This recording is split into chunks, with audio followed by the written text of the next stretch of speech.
Ladies and gentlemen, I don't even know where to begin. I wanted to make a video about Brian Barczyk. Now, obviously, I'm a cryptocurrency YouTuber. That is the niche I'm in. That's my passion. That's what I talk about on my channel most of the time. Brian Barczyk, this has nothing to do with cryptocurrency other than the real legacy that I believe that he's leaving behind is a legacy that many of us could learn from and be inspired from. And I think what I want to do into this video and this bit of a tribute to Brian, I want to share with you what I think are seven things or seven components or seven truths, however you want to say it, that we can really live by based on what we were able to learn from Brian's life. Now, if you don't know who Brian Barczyk is, I will tell you he is a cryptocurrency influencer, he's a pioneer, he's a thought leader, and he's an entertainer, an educator, or I should say, I guess I should say was. Brian has his YouTube channel. You can see here that he has 5.2 million subscribers. It's uploaded about 3,000 videos. By the way, these are daily videos. Daily. This guy has vlogged non-stop. Brian was diagnosed last February with pancreatic cancer, stage 2, which quickly became stage 4. I knew that was bad. I'm very familiar with cancer. I'm very familiar with various types of cancer. So when he got diagnosed with pancreatic cancer, having lost a close business partner of mine to pancreatic cancer a few years ago, I just immediately, my heart sank.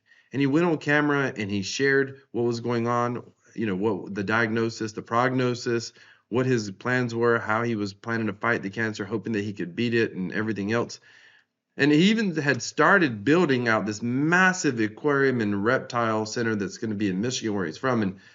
And they call it the Legacy Aquarium, Lega, Legacsea. But no aquarium, no sort of a reptile exhibit. That's probably not the right word to use. No reptarium, no aquarium, none of it really is his real legacy. I'm going to share with you what I believe his real legacy is to the world here in a moment. But just to give you an idea about Brian, when he got diagnosed, like he shared all of his struggles. Most days he would just put up a regular video. You could tell, he was getting thinner, he was losing his hair, and you can see down here some of the videos he was losing his hair, but he just kept making videos, making daily videos, really leading by example in so many ways in who he is and who he was. And then he would always stop periodically and update you on what was going on with chemo, what was going on with his treatment. And a couple weeks back now, I believe he made this video where he basically said, "I'm back." Talked about what happened. They'd been in a hospital for a few days, but he was back, and he was, they couldn't do much else for him, but he was working to get into some clinical trials. And this is back on, when was this? Back 2 weeks ago. Still trying to get in some clinical trials, had been accepted, was hoping to be able to get in there. It wasn't going to be able to get in until January or February at the earliest. So, that was the hope. And then he made this video.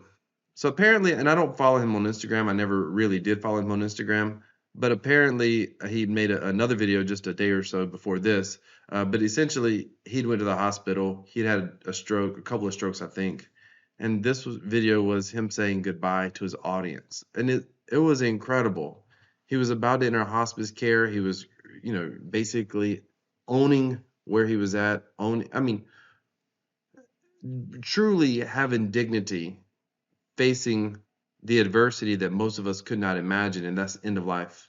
And a lot of people, when they get to that point in their life, are able to face it the way he did, but with total bravery and honoring his audience, which is a weird thing to say, but his YouTube vlog was as much a part of his life as anything else could be. I mean, he made those vlogs every single day, and he made this vlog. And after this vlog, his son has continued. And by the way, Noah Barczyk, if there's any way that you ever see this, I want to tell you, you're doing an incredible job. It's amazing. If you want to keep going, keep going. I think you're doing great on the channel. And I followed your vlogs, or followed the vlogs since you took over, and I think you're doing a phenomenal job.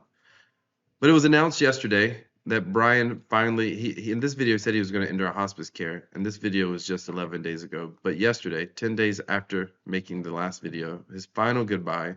And I had hoped this wasn't really his final goodbye, because a lot of times when people enter hospice, The truth is, it's typically a short. You typically look in days, maybe weeks before end of life comes. And I had really hoped, because on a few occasions people last many, many months. I mean, there's occasions of people being a year or two on hospice. That's rare, but it happens. And they're building this big legacy aquarium, and they've really documented on their channel. And that's in fact what Noah's making videos about here and here. And I was really, truly, genuinely hoping and praying. I mean, literally praying. I mean, I have called his name out in prayer many times, that maybe he would at least be able to see the legacy aquarium get completed. And as incredible as a feat as that would have been, I think his real legacy is what he's left on the world, really by with the impact that he created in the life that he lived. And I want to talk about that for a moment, and then I'm going to share with you, how you know if this is all true. How is it real? Because obviously, when you see things on camera, you see highlights. You see people's best face. I mean, that's the truth. Even when they do daily vlogs. And I did not know Brian Barczyk personally. I only knew him through his vlogs. I've been following this guy for years. By the way, I got to say this. I don't own a reptile, don't want to own a reptile, not necessarily a reptile lover, although Brian did help me respect them. Not a fan of snakes, which is most of his channel, at all. But I like learning about them. I think it's fascinating. I think they're fascinating. And so many people who make tributes and talk about Brian are people from the reptile community. And part of the reason I wanted to make this video is because I wanted people to see, and I wanted his audience to see, and anyone else to see, that his impact went far, far larger than just the reptile community.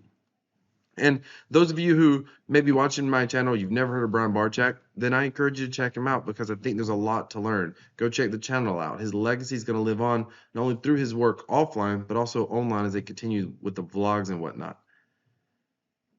So I want to share with you 7 things I learned from Brian Barczyk. First and foremost was independence. Brian had an independent streak, and I think many of us in the crypto space can appreciate that. A lot of us were attracted to cryptocurrency because of a type of independence it gives you.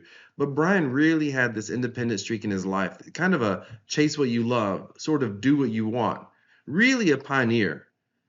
I mean, one of the first things you learn about YouTube, which, by the way, I almost made a video about 6 things I learned from Brian Barczyk as a YouTuber, because I learned a lot just by watching him. And if you still want me to make that video, I will. Put it down in the comments. If I get enough people mentioning it, I'll make that video as well, just as a continued tribute to one of my sort of online heroes, if you will. But Brian was absolutely independent in so many ways, and he had a independent spirit about him. He talked about how so many people told him he couldn't succeed in the reptile industry. His parents didn't necessarily think he could do it.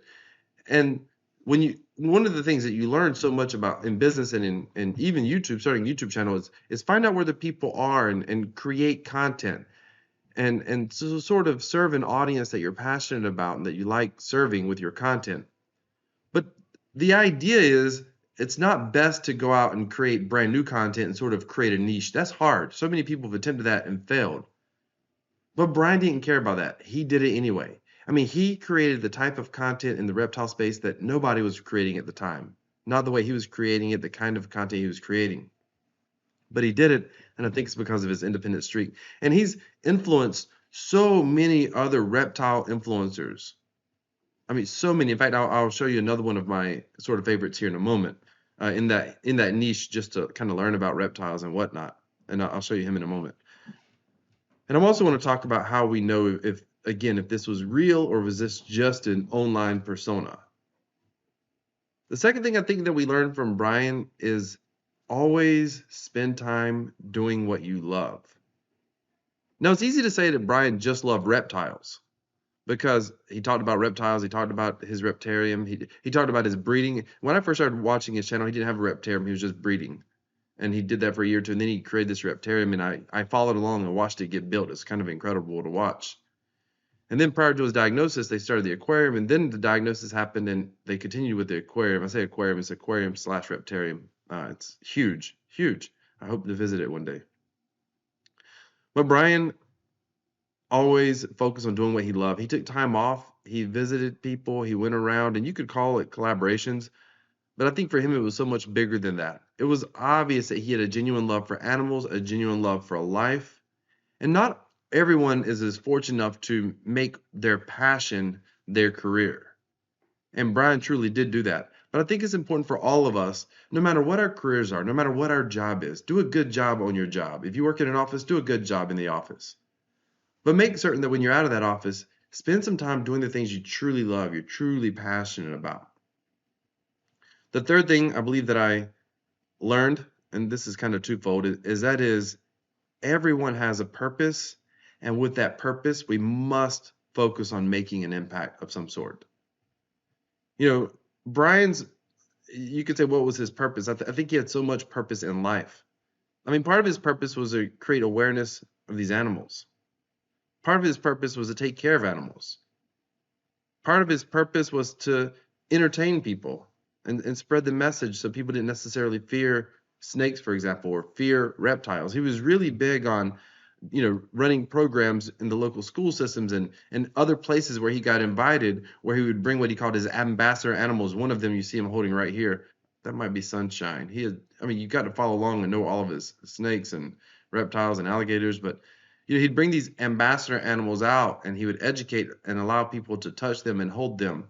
And what the idea was to, at the very least, allow people to fear these animals a lot less and appreciate them while still respecting the animal at the same time. With that purpose, Brian made an impact on so many people. So many people. Through his YouTube channel, he also, I think, had a discovery show for a couple of seasons. And this wasn't his first YouTube channel, by the way. I think this was his second major YouTube channel. If I had to guess, he probably had several social media profiles before he really found out his voice and who he was. But the vlog is what I think he was most known for, especially towards the last part of his life. And on that vlog, he had a purpose every single day, but at the same time, he was making an impact. Now, we may not have 5 million subscribers. You may not even be on YouTube, but it doesn't matter. You can have an impact in your everyday life. You can encourage somebody. You can inspire somebody. But it's important for us to understand that we have a purpose, and it's important for us to make some sort of positive impact. The fourth thing that I learned from Brian, and this is a big one, and that is don't judge people.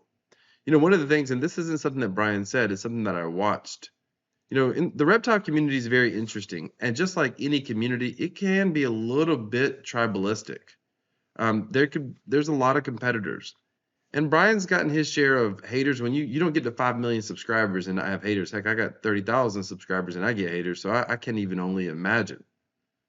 But he had haters, and sometimes these are other YouTubers, but rarely would Brian ever respond, and when he did respond ever, it was almost never out of malice. And then there were YouTube creators that you can clearly tell they sort of had a different take on things. And I don't want to name names, but I'll use this as an example. Brian never really had any major venomous snakes. It just wasn't his thing. He had some mildly venomous rear fang, like mangrove snakes and stuff like that, but he didn't have a bunch of venomous snakes. He never handled venomous snakes. You see people do that on certain channels. My guess is he probably had some differences of opinions from those people. You would have never necessarily known that. He did collaborate with people, and it was just clear that he was so accepting of people and accepting of their differences. And I believe he was probably very non-judgmental. And that's just what I picked up. I oftentimes thought, he's so easy going with other humans. And I'm someone that can easily probably be judgmental or critical, and that's just not the way he came off. In fact, a lot of the reports, if you look at the tribute videos, people talk about their experiences with him, being different than he was, and again, that's one of the things that I feel like, he just seemed very non-judgmental. Maybe the better word is accepting. In fact, I'll go here, non-judgmental. This is a good example. His haters that he got, people made whole videos, and the way he would respond, he would always respond in kind when he did respond, and he would say things in kindness.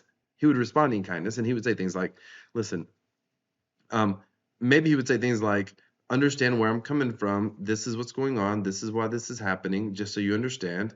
Or he would say, it's not really fair in the breeding program. I know one time someone complained about the breeding racks, and he's like, it's not really fair to complain about our breeding racks if you don't understand how breeding works and sort of what we do when we're breeding, and it's not realistic to have this massive cage for an animal that you're essentially breeding. And it was just interesting to see how he responded.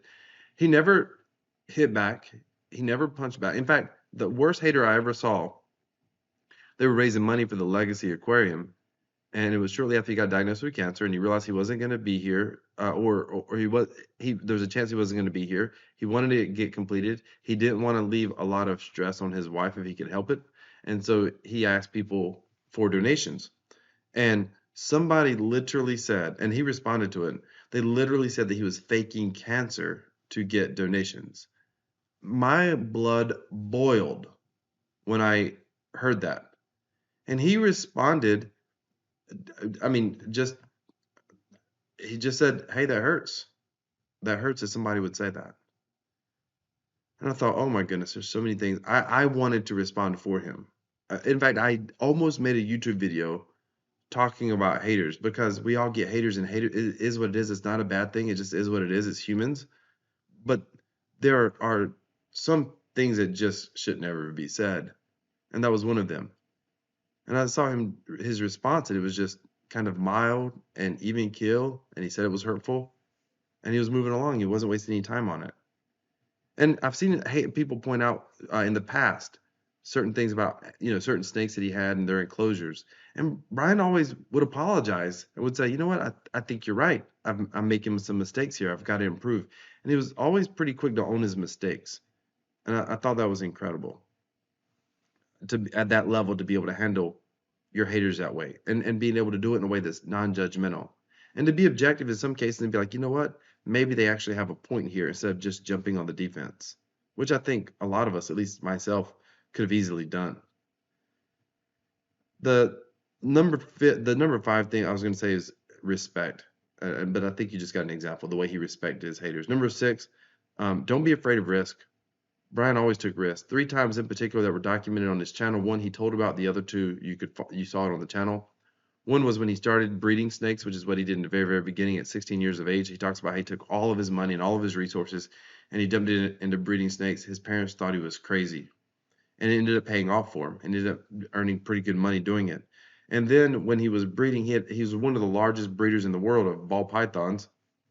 And then he opened up the Reptarium because he wanted to get all these great animals and have people come in. He didn't want to always take ambassador animals out. He wanted to be able to bring people in some places they could see, much more nice enclosures and being able to see the animals and learn about the animals. And when he did that, it was an obvious risk he was taking. Financially, it was an obvious business risk. He was shifting the direction of the content on his channel. He was, obviously adding something incredible to his life.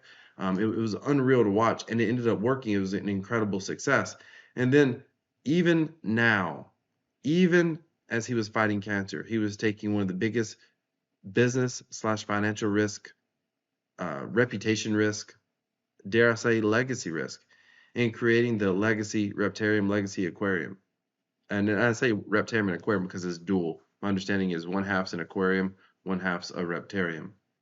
And he was never afraid to take risk. He took risk his whole life. And I believe if you're going to accomplish something extraordinary, you can't be afraid to take risk. Now, there's a risk-reward balance in cryptocurrency. We understand crypto's a risky financial market, obviously. But Brian was never afraid to take risk. I think you have to take calculated risk. There's a difference in taking a calculated risk and just, gambling, totally degenerate gambling or degenerate investing. There has to be a calculated risk. But Brian was never afraid to take risk. And I think we can't be afraid of risk in general.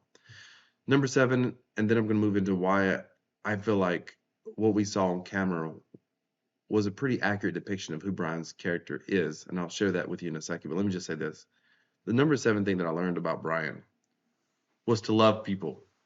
It was clear, and it is clear by the content on his channel, that he genuinely loved people. He loved reptiles, and he probably loved reptiles more than people, but he genuinely loved people.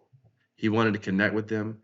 He was always looking to collaborate with people. He was always looking to, encourage people to start YouTube channels. There's so many stories of how many people said, "Hey, just get out there, just start." He encouraged people to start breeding, whatever. I mean, he, everything from Animal Con, which I think he set up, where he got all these different creators together, and It was all about networking, and he was always traveling. He was always seeing people. He was always having people into the aquarium. There's so many reports online about people visiting in the reptarium and getting to see him, and him saying hello, him speaking to them. And the man had to be busier than busy, but he always made time for people. Some of the tributes that I've seen have talked about how people who felt they were essentially nobodies compared to Brian. I mean, he's a celebrity and they're not, but maybe he met them somewhere and he had a connection with them. They had his phone number and they could text him a question about their animal or about their snakes, and this celebrity reptile guy would get back to you and help you and address you or encourage you in some way. That's unbelievable. And that just showed that how he cared about people and how he loved people. And you could see it as a viewer. I mean, the way he communicated on camera, the way he commented on the comments. I mean, I think the guy probably spent the first 30 minutes, 30 minutes to an hour after the video uploaded and would comment on so many videos. And then, of course, he would stop commenting like so many larger YouTubers do, but he would just comment on so many videos and heart them and like them. And it was fascinating to watch. He led every video comment section with a pinned comment talking about, hope you guys like this, yada, yada, yada, and he would invite some interaction and he would interact and engage with people. That was incredible. So it was in his comment section, it was other collaborators. Now there's reports of what he would do offline as well. It was obvious that he cared about people. And on this planet, I think it's important for us to take time to respect our fellow man, to respect one another, and put in some effort to genuinely start to care for other people as well. So was all of this real? Was this just a camera persona? Was he really possibly was he possibly a snake oil salesman, pun intended, who was always, kind of a shyster, kind of, taking advantage of his position and his knowledge and his wealth to create content that other people couldn't necessarily create? No, that's not who he was. And how do we know it was real? I encourage you, and I'm going to link his channel down below. Go take a look at this short video here, 10 minutes. This is another reptile influencer, someone who I like to watch from time to time as well. And this is Wickens Wicked Reptiles. And he talks about meeting Brian. And he made this video, I believe it was yesterday or early this morning. He talked about meeting Brian, what his interactions have been with Brian over the years, behind the camera, in text messages. And this is just one video I've seen. There's literally been, there may have been 50 or 100 plus videos out there already of tributes to Brian Barczyk. He made a difference. And Brian, wherever you are, thank you. This is 7 points that I learned from Brian, but the truth is, I think we've really learned so much more, and we'll continue to discover those lessons over the coming weeks, the coming months. I got through this without getting emotional, because when I heard the news, I'll be honest with you, it kind of hit deep. It hit deep. So thank you, Brian. Thank you to the Reptile Army who's going to continue his legacy. Lori and the rest of the crew over here, I just want you to know that you're my thoughts and prayers. I hope to visit the Legacy Aquarium once it opens up. And if you want a video on 6 or 7 things I've learned from Brian Barczyk as a YouTuber, I'll make that video. Just leave in the comments. If not, no worries. Stay tuned for my next video on cryptocurrency. Thank you so much for watching. If you want more content about reptiles, then I recommend you go over and check out Brian Barczyk's channel. I'll put it down in the description, or you can also go check out Wickens Wicked Reptiles. Thank you for watching. This is Crypto Wealth. I'm out.